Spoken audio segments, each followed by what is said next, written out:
Nalilisik na nga ang mga mata nitong si Cal Lorena at itong si Attorney Constantino matapos ang kanilang mortal na kaaway na si Marilyn ang magiging kapartner nila. Nais man nilang umatras subalit wala na silang nagagawa sapagkat silyado na ang kanilang partnership. Wala silang kamay ng malay dahil sinadya talaga ni Marilyn na surpresahin ng mga ito at sinabi niya na inaasahan na niya ang magiging reaksyon ng mag-asawa at napaka-satisfying umano ang kanyang mga nakikita.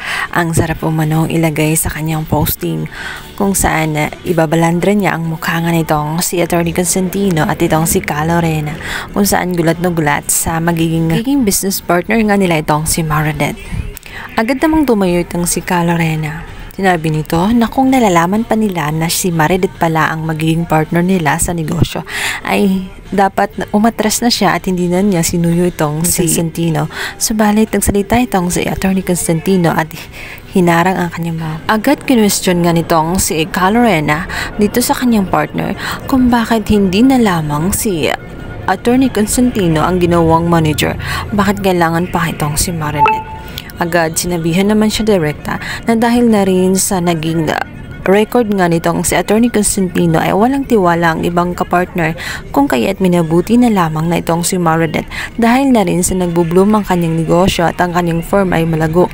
Maganda ang kanyang reputasyon kung kaya't may tiwala ang kapartner niya sa negosyo. Lang magagawa doon sapagkat silyado na ang kanilang partnership.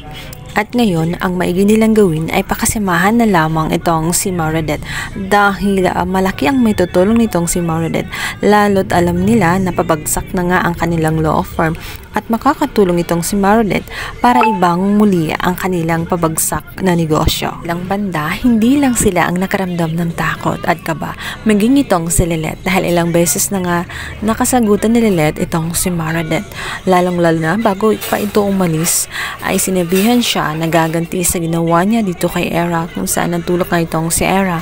Kakasuhan pa nga siya. Kinakabahan siya na baka mamaya ay pipersonally na nga siya nitong si Marilyn pagdating sa trabaho.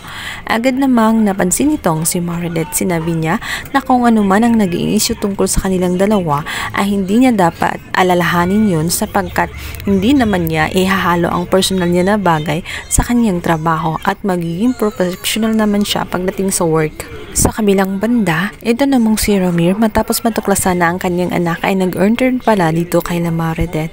Ninais niya itong makausap itong si Marilyn. Sinubukan niya kunin ang telepono, subalit binitawan niya kaagad matapos dumating itong kanyang asawa na ito ngang si Patricia.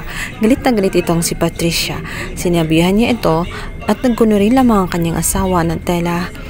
Hindi pa okay. Sinabihan niya ang kanyang asawa na maigi na umanong nagkaganyan na siya at habang buhay na nga siyang baldado at hindi makapagsalita nang sa ganun ay hindi malaman ng lahat ang tunay na ugnayan ni Marilyn at nitong si Lilet.